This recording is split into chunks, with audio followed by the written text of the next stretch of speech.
یہ جو سوالات آئے ہیں، پہلا سوال یہ ہے کہ کتنے کلومیٹر کے بعد نماز قصر اور جمع کر سکتے ہیں؟ اس سوال پر مختلف رائے ہیں۔ اگر علماء کے درمیان اس میں اختلاف ہے، ہم عوام الناس اس پر عمل کریں۔ دیکھیے، پہلی بات یہ ہے، قصر الگ چیز ہے، جمع الگ چیز ہے۔ قصر کے لیے سفر چاہیے، سفر نہیں تو قصر بھی نہیں، لیکن جمع سفر میں بھی ہو سکتا ہے اور سفر کے بغیر بھی جمع ہو سکتا ہے، دونوں مسئلے الگ ہیں۔ قصر کے لیے جمع شرط ہے، اگر قصر کے لیے سفر شرط ہے، سفر نہیں ہے تو پھر قصر نہیں ہے۔ لیکن جمع کی بات ہے کہ آپ سفر میں بھی جمع کریں گے۔ جمع کا مطلب کیا ہے؟ ظہر کے وقت میں عصر پڑھ لیں گے یا عصر کے وقت میں ظہر پڑھ لیں گے، مغرب کے وقت میں عشاء پڑھیں گے یا عشاء کے وقت میں مغرب پڑھیں گے۔ تو یہ سفر میں بھی ہے اور اقامت میں بھی ہے۔ اقامت میں کیسے؟ کہ مثلا کہ آپ بیمار ہیں، ہر نماز کے لیے وضو کرنے میں دشواری ہے، ہر نماز کے لیے جو ہے ہر وقت نماز پڑھا جائے اس کے لیے آپ کو تکلیف ہے، تو مریض کے لیے اجازت ہے کہ ظہر عصر میں قصر کر لے یا مغرب اور عشاء میں، ظہر عصر میں جمع کر لے یا مغرب اور عشاء میں جمع کر لے۔ اور یہ بھی سنت سے ثابت ہے کہ نبی صلی اللہ علیہ وسلم نے کبھی کبھی ایسا بھی کیا ہے، بغیر بارش کے، بغیر خوف کے، کبھی کبھی آپ نے جمع بھی کر لیا ہے۔ تو کبھی ایسا بھی ہوتا ہے، انسان کچھ مشغول ہوتا ہے، تو لہٰذا ایسے مشغولیات میں اس کو عادت نہیں بنانا چاہیے۔ کبھی کبھی ایسا ہوتا ہے ظہر کے وقت میں عصر اور عصر کے وقت میں ظہر، یا مغرب میں عشاء، عشاء میں مغرب بھی پڑھ سکتے ہیں، اسی ضرورت کے تحت، تاکہ امت پر کسی قسم کا حرج نہ ہو۔ تو گویا اس سے بات معلوم ہوئی کہ جمع کا تعلق سفر سے نہیں ہے، سفر میں بھی کر سکتے ہیں اور اقامت اپنے شہر میں بھی کر سکتے ہیں، اور خاص طور سے جب بارش کا جو ہوتا ہے، بارش کے وقت میں بھی، یا کہ ایسے وقت میں جب کرفیو وغیرہ نافذ ہے، تو گویا اگر عشاء کے بعد کرفیو نافذ ہے یا عشاء کے وقت میں، تو اب مغرب میں عشاء کو ملا کے بھی ہم پڑھ سکتے ہیں۔ اور جہاں تک قصر کا مطلب ہے، یہ قصر کا تعلق صرف جو ہے سفر سے ہے۔ اب سوال یہ ہے کہ جیسا کہ انہوں نے لکھا ہے کہ علماء کے درمیان اس میں اختلاف ہے، اور اختلاف اس بات پر ہے کہ کتنے کلومیٹر پر قصر سفر ہوگا۔ علماء میں اس میں اختلاف نہیں ہے، قصر کرنا نہیں کرنا، جمع کرنا نہیں کرنا، اس میں اختلاف نہیں ہے۔ یہ چیز ثابت ہے صحیح حدیث سے، اس میں کوئی اختلاف نہیں۔ اختلاف صرف اس پہ ہے کہ کتنی مسافت پر قصر کرنی چاہیے، اس میں اختلاف ہے۔ اور علماء جو اختلاف کیے، اپنے خواہشات میں اختلاف نہیں کیے، بلکہ دلائل جو ہے واضح نہیں ہے۔ دیکھیے، کبھی دلیل واضح نہیں ہوتی ہے تو اختلاف ہوتا ہے، اور کبھی ایسا ہوتا ہے دلیل صحیح نہیں ہوتی ہے، تب بھی جو اختلاف ہوتا ہے۔ کبھی دلیل صحیح ہے لیکن دلیل واضح نہیں ہے، اس میں یہ معنی بھی دوسرا معنی بھی آ سکتا ہے، تو دلیل واضح نہیں ہے، کیونکہ حدیث میں، قرآن میں ہے سفر میں قصر کرو، اور حدیث میں نبی صلی اللہ علیہ وسلم نے سفر میں قصر کیا ہے، تو سفر مختلف مسافت میں ہے، تو کبھی اتنے مسافت پہ ہے، کبھی دوسرے مسافت پر کیا ہے۔ تو اسی وجہ سے علماء میں اختلاف ہوا کہ نبی صلی اللہ علیہ وسلم نے یہ نہیں کہا کہ اتنے کلومیٹر پر سفر ہے، آپ نے یہ کہا سفر میں قصر کرو، تو واضح بات ہے، جس کو آپ سفر سمجھتے اس میں آپ قصر کر لو۔ اور سفر کا مطلب یہ ہے آپ اپنے علاقے سے باہر جائیں، جس شہر میں آپ رہتے ہیں اس شہر سے آپ باہر جائیں، اسی کو سفر کہتے ہیں۔ تو اب اگر حیدرآباد سے کوئی باہر جا رہا ہے 2 کلومیٹر، 5 کلومیٹر، 7 کلومیٹر، اب وہ اپنے آپ سے پوچھے میں سفر میں ہوں یا سفر میں نہیں ہوں؟ اگر آپ سفر میں تو قصر کر لو، سفر میں نہیں تو قصر مت کرو، تو مسئلہ بالکل آسان ہے۔ تو آپ علماء کی رائے کے لیے، کسی نے 80 کلومیٹر کہا، کسی نے 40 کلومیٹر کہا، کسی نے 9 میل کہا، اب وہاں سے پریشانی آ گئی۔ تو علماء نے جو کہا ہے اپنے طور سے اجتہاد کیا ہے، لیکن قرآن سے جو چیز ثابت ہے، حدیث سے جو چیز ثابت ہے، وہ یہ ہے کہ سفر میں قصر ہے۔ اب یہ آپ کے اوپر ہے کہ آپ اس کو سفر سمجھتے نہیں سمجھتے۔ کوئی شخص ایک ہی دن میں سعودی عرب جا کے واپس بھی آ سکتا ہے، اب ایک دن میں جا کر واپس آ جائے، اب آپ ان کو سفر کہیں گے یا نہیں کہیں گے؟ اور اسی طریقے سے ایک شخص کو وجے واڑہ جا کے آنے کے لیے 2 دن لگ سکتے ہیں۔ تو مطلب اس کا یہ ہے کہ دن اور وقت نہیں دیکھا جائے گا، کلومیٹر کو نہیں دیکھا جائے گا، اس کو دیکھا جائے گا عرف عام میں کس کو سفر کہا جائے گا۔ تو لہذا آپ پریشان نہ ہو علماء کے اختلاف سے، علماء نے اپنے طور سے اجتہاد کیا ہے، اب آپ یہ دیکھ لیں سفر کس کو کہیں گے۔ تو راجح طور پر اس پر علماء کے 80 کلومیٹر کو سفر قرار دیے ہیں، لیکن راجح ہمارے پاس یہی ہے جس کو ہم سفر سمجھیں گے اس میں ہم قصر کریں گے، جس کو ہم سفر نہیں سمجھیں گے اس میں ہم قصر نہیں کریں گے۔ یعنی ایک اور مسئلہ جو اس میں ذکر نہیں ہے وہ بھی ذکر کر دیتا ہوں، وہ یہ ہے کہ دو چیزیں ہیں، آپ اپنے شہر میں مقیم ہیں تو آپ کو پوری نماز پڑھنی ہے، آپ سفر پہ ہیں مسلسل جا رہے ہیں وہاں آپ کیا کریں گے؟ قصر کریں گے۔ تیسری ایک شکل ہے، نہ آپ اپنے شہر میں ہیں نہ آپ سفر کر رہے ہیں، یعنی آپ نے کسی جگہ پڑاؤ ڈالا ہے، تو اب سوال یہ ہے وہاں آپ کا شہر بھی نہیں ہے اور آپ سفر بھی نہیں کر رہے ہیں، جگہ بیٹھے ہوئے ہیں، تو وہاں آپ قصر کریں گے یا نہیں کریں گے؟ تو اس تعلق سے بھی بڑا شدید اختلاف ہے۔ کسی نے کہا 19 دن تک اگر ٹھہریں گے تو اس کے بعد ہی پورا کریں گے، تب تک قصر کریں گے، اس قسم کے اختلاف ہے۔ لیکن صحیح مسئلہ یہ ہے کہ نبی صلی اللہ علیہ وسلم سے جو چیز ثابت ہے کہ کم سے کم مدت جہاں ٹھہر کر آپ نے قصر کیا ہے وہ 4 دن کے ہے۔ جب آپ صلی اللہ علیہ وسلم حج کے لیے گئے تھے تو مکے میں 4 دن تک قصر کرتے رہے، اس کے بعد پھر آپ نکل گئے حج کے لیے۔ تو اس کا مطلب یہ ہے جہاں آپ 4 دن تک ٹھہرنے کی نیت ہے تو پھر آپ وہاں پر قصر کیجیے، جہاں 4 دن سے زیادہ ٹھہرنے کی نیت ہے پھر آپ پوری نماز پڑھیے، قصر مت کیجیے۔ لیکن جہاں آپ کو معلوم ہی نہیں ہے کتنے روز ٹھہرنا ہے، کل نکل سکتے، پرسوں نکل سکتے، سال ہی کیوں نہ ہو جائے، اب آپ قصر کر سکتے ہیں۔ تو گیا کیونکہ وہ سفر نہیں ہے، وہ حقیقت میں اقامت ہے، اس جگہ آپ ٹھہر گئے ہیں، تو لہٰذا کسی جگہ آپ ٹھہرے جو آپ کا شہر نہیں ہے اور آپ ایک جگہ سے دوسرے منتقل بھی نہیں ہو رہے ہیں، تو وہاں اگر 4 دن سے زیادہ ٹھہرنے کا ہے تو آپ پوری نماز پڑھیں گے۔ 4 دن تک ٹھہرنا ہے یا اس سے کم ٹھہرنا ہے تو آپ جو ہے قصر کریں گے۔ اب اس کے بعد داڑھی کے تعلق سے پوچھے ہیں داڑھی کا کیا حکم ہے، سنت ہے یا واجب ہے یا فرض ہے؟ رمضان کے بعد داڑھی کاٹ سکتے ہیں، کبھی مجبوری کے بنا پر داڑھی کاٹ سکتے ہیں، اصل آفس میں مینیجر منع کیا ہے، قرآن و حدیث کے روشنی میں بتلائیے۔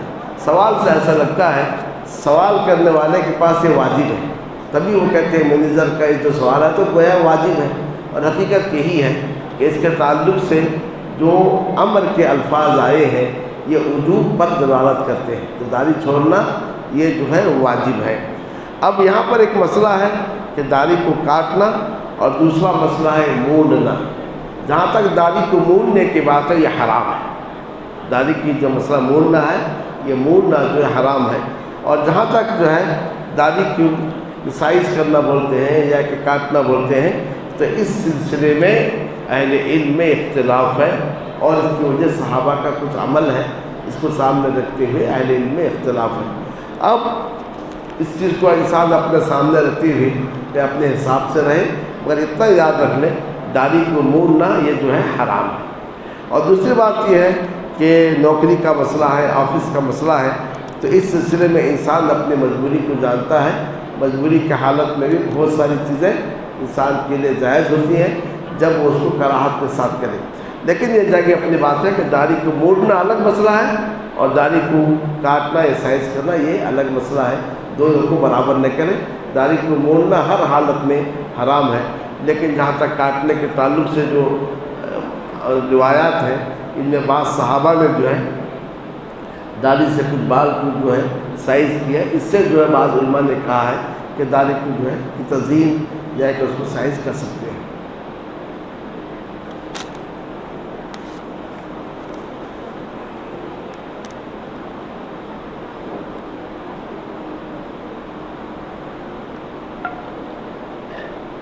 کل یہ سوال آیا تھا، آج بھی یہی ہے کہ کیا جادوگر جنات کے ذریعے سے کوئی چیز غائب کر سکتا ہے یا کس طریقے سے گھر میں چوری ہو سکتی ہے؟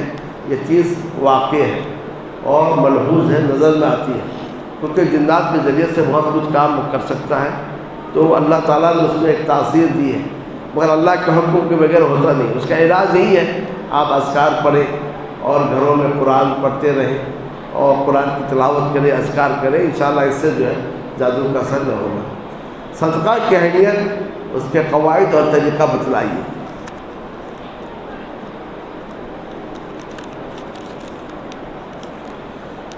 صدقہ کی اہمیت کے تعلق سے بے شمار حدیثیں ہیں، بلکہ یہ ایک مستقل درس کی اس کی ضرورت ہے۔ مختصر سمجھ لیں، صدقہ کرنے والا کل قیامت کے روز اپنے صدقے کے سائے میں رہے گا، اور یہ بھی ہے کہ صدقے کے ذریعے سے بلائیں ٹلتی ہیں اور جو مسائل بھی جو ہیں دور ہوتے ہیں۔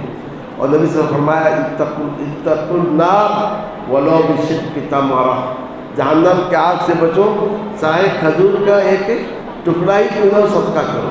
تو گویا صدقے کی بڑی فضیلت ہے، اور بار بار جو ہے صدقے کا جو ہے حکم دیا گیا ہے، تو انسان صدقہ کرتے رہے۔ اس کا طریقہ یہ ہے کہ جو آپ کے پاس ہے اس کو آپ صدقہ کریں، یعنی مطلب یہ ہے کہ یہ مت دیکھیں جب زیادہ مال آئے گا تبھی صدقہ کرو، جو آپ کو میسر ہے اس کو آپ اللہ کے راہ میں دیں، اور جو زیادہ پسندیدہ ہے اس کو دینے میں زیادہ اجر ہے۔ لیکن صدقہ کا قاعدہ یہ ہے کہ ہو سکے تو چھپا کر دیں، اس میں زیادہ ثواب ہے، لیکن کہیں دوسروں کو ابھارنا مقصد ہے تو وہاں کھلے عام بھی علی اعلان دے سکتے ہیں۔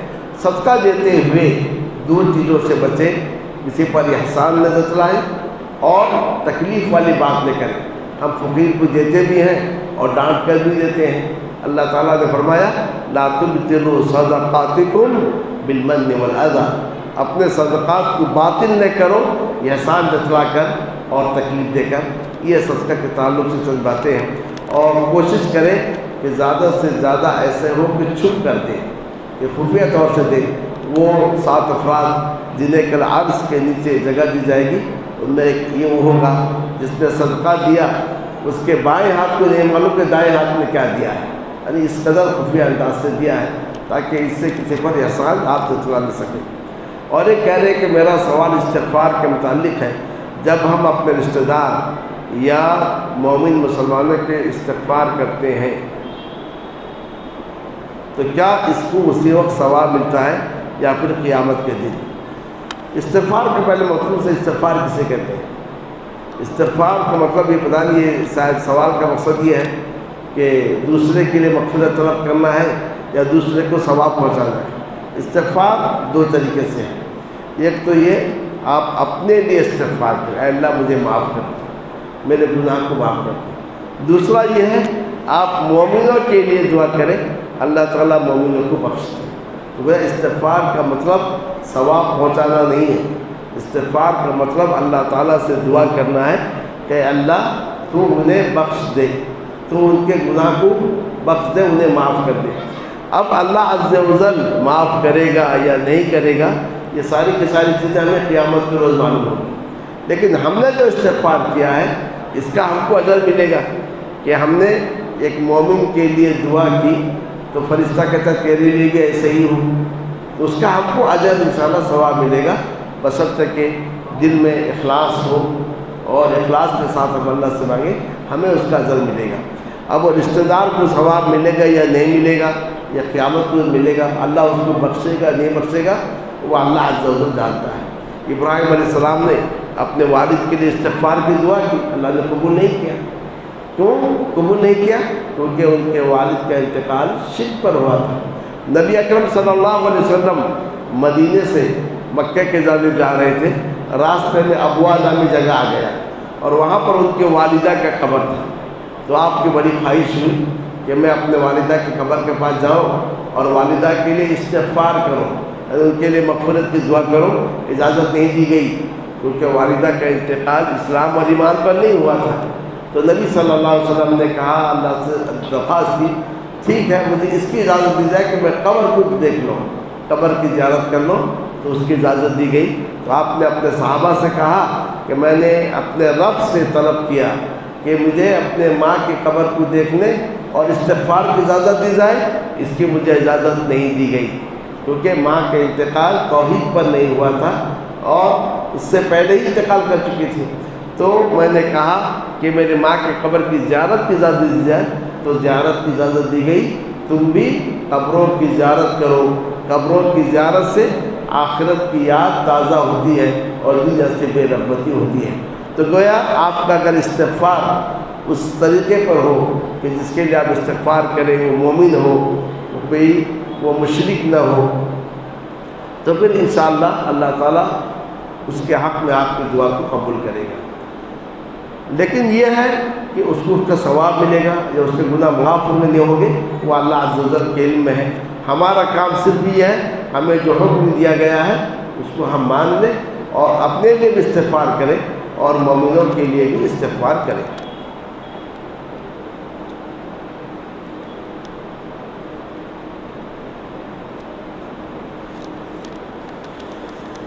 یہ انہوں نے لکھا ہے، یہ ان کا حسن ظن ہے۔ میں اللہ کا شکر ادا کرتی ہوں کہ اللہ تعالیٰ نے ہمیں آپ جیسے عالم سے مستفید ہونے کا موقع عنایت کیا ہے۔ آپ سے گزارش ہے کہ آپ ہمیں ابراہیم یوسف علیہ السلام کے واقعات ذرا تفصیل سے بتائیں، اس میں جو نصیحت آموز پہلو اجاگر کریں۔ دیکھیے درس کا سلسلہ جاری ہے، پورا کا پورا قرآن ہمارے لیے نصیحت ہے۔ یہ نہیں کہ فلاں واقعے میں نصیحت ہے، فلاں میں نصیحت نہیں، فلاں میں عبرت ہے، فلاں میں عبرت نہیں۔ پورا کا پورا قرآن ایک ایک آیت ہمارے لیے نصیحت ہے، عبرت ہے۔ قرآن مجید میں اور دیگر کتابوں میں یہ فرق ہے، دیگر کتابوں میں باتیں بتا دی جاتی ہیں، احکام سنا دی جاتے ہیں، لیکن اس میں تربیت کا پہلو نہیں ہوتا ہے، تذکیر کا پہلو نہیں ہوتا ہے، عبرت کا پہلو نہیں ہوتا ہے۔ اب آپ نے دیکھا بنو اسرائیل کے واقعات بیان کرتے ہوئے قرآن نصیحت کر رہا ہے، قرآن تذکیر کر رہا ہے۔ تو گویا بنو اسرائیل کا زمانہ ابھی کا زمانہ ہے، تو ہمیں گویا بتا رہا تو ان کے جیسے نہیں بنو۔ تو پورے کے پورے قرآن میں انشاءاللہ ہمارے لیے نصیحت ہے، تذکیر ہے۔ تفسیر کا سلسلہ انشاءاللہ اللہ نے چاہا جاری رہے گا رمضان میں، اور اس درمیان میں اگر کبھی ہو تو انشاءاللہ جب کبھی ابراہیم علیہ السلام کا ذکر آئے تو وہاں اس واقعے کو بیان کیا جائے گا، یوسف علیہ السلام کا ذکر آئے تو وہاں بھی انشاءاللہ اس واقعے کو بیان کیا جائے گا۔ اللہ رب العالمین سے میری دعا ہے کہ اللہ عز و جل ہمیں کتاب و سنت کو مضبوطی سے تھامنے کی توفیق عطا فرمائے۔ جب تک ہم ہیں اللہ عز و جل توحید پر قائم رکھے، جب اس دنیا سے لے جائے تو توحید پر لے جائے۔ وصلی اللہ تعالیٰ علی النبی الکریم وعلی آلہ وصحبہ اجمعین۔